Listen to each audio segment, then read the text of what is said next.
Hi guys, I'm going to read chapter 2 of Flat Stanley. Oh, I guess I need to share my screen with you. Okay, here we are. Chapter 2, Being Flat. When Stanley got used to being flat, he enjoyed it. He could go in and out of rooms, even when the door was closed, just by lying down and sliding through the crack at the bottom. Mr. and Mrs. Lambchop said it was silly, but they were quite proud of him. Arthur got jealous and tried to slide under a door, but he just banged his head. This is Arthur. His face tells you that he is not feeling happy. Stanley has just slid under the door. Find the word that the text said to show how Arthur feels. Being flat could also be helpful, Stanley found. He was taking a walk with Mrs. Lambchop one afternoon when her favorite ring fell from her finger. The ring rolled across the sidewalk and down between the bars of a grating that covered a deep, dark shaft. Mrs. Lambchop began to cry. "I have an idea," Stanley said. He took the laces out of his shoes and an extra pair out of his pocket and tied them all together to make one long lace. Then he tied one end of that to the back of his belt and gave the other end to his mother. "Lower me," he said, "and I will look for the ring." Think about this. Try to make a picture in your head of what Stanley's mother is going to do. Okay? She lost a ring from her finger. It fell off down into a grating in the sidewalk. Try to make a picture in your brain of what his mother is going to do to Stanley. He's going to help her. Now you can see. She is lowering him down.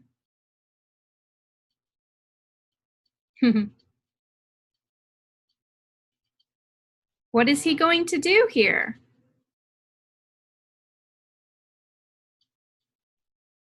"Thank you, Stanley," Mrs. Lambchop said. She lowered him between the bars and moved him carefully up and down and from side to side so that he could search the whole floor of the shaft.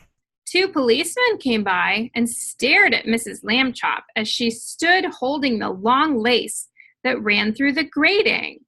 She pretended not to notice them. "What's the matter, lady?" the first policeman asked. "Is your yo-yo stuck?" "I am not playing with a yo-yo," Mrs. Lambchop said sharply. "My son is at the other end of this lace, if you must know." "Get the net, Harry," said the second policeman. "We have caught a cuckoo." A cuckoo is a kind of bird. So think about what they are saying about Mrs. Lambchop. So they say, "Get the net, Harry." Harry is a name. So the first policeman says to the second policeman, "Get the net, Harry. We have caught a cuckoo." I want you to think about what he is saying. He is calling Mrs. Lambchop a cuckoo. What does that mean? Just then, down in the shaft, Stanley cried out, "Hooray!" Mrs. Lambchop pulled him up and saw that he had the ring. "Good for you, Stanley," she said. Then she turned angrily to the policeman. "A cuckoo indeed," she said. "Shame." The policeman apologized. "We didn't get it, lady," they said. "We have been hasty. We see that now." People should think twice before making rude remarks, said Mrs. Lambchop, and then not make them at all. So this is a sentence that maybe we could talk about later. People should think twice before making rude remarks. What does the word rude mean? What does that mean? Maybe we could talk about that word rude.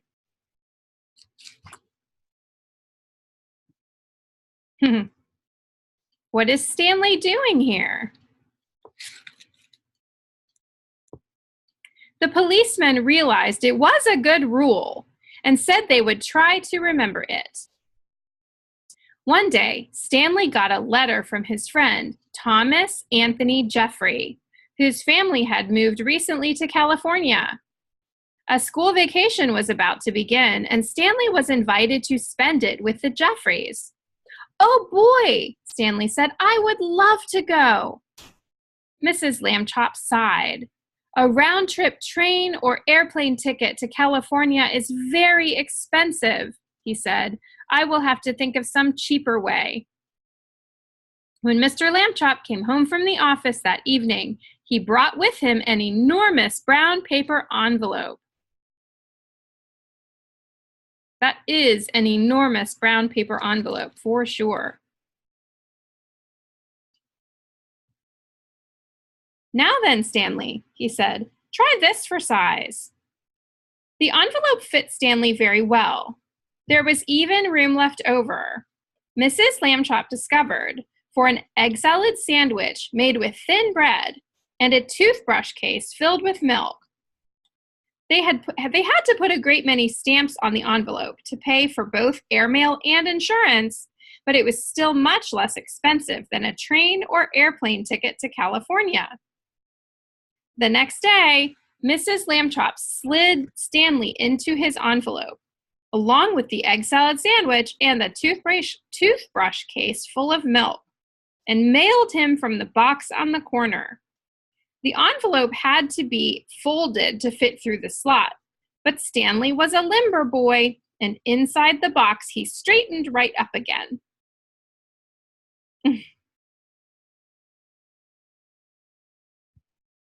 Mrs. Lambchop was nervous because Stanley had never been away from home alone before. She rapped on the box. "Can you hear me, dear?" she called. "Are you all right?"